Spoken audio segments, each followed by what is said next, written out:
kitchen. So today I'm going to be showing you a recipe for Earth Day / Easter. So for this Peeps popcorn ball in the shape of the Earth, you'll need green and blue Peeps, popcorn, and butter. So first, I already melted my Peeps and I added it to my popcorn. What you do is you take 3 ounces of your Peeps with each color, so 3 ounces of blue and 3 ounces of green, and you have them in separate bowls, and you're going to put 1 tablespoon of butter in each of those bowls and melt them in the microwave for about 1 minute and give it a nice big stir so it's melted.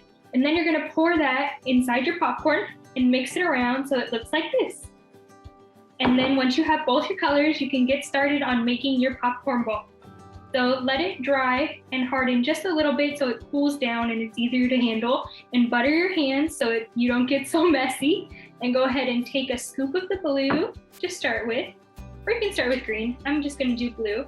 And then take a scoop of green and mold it together, and another scoop of blue.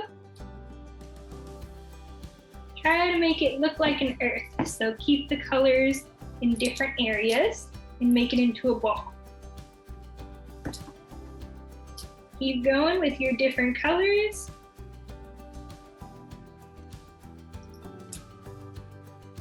I think I'll add 1 more pinch of green and form it into a ball. And now you have a Peeps popcorn ball in the shape and color of the earth. And keep making more. I hope you enjoyed. Thanks for watching. Bye.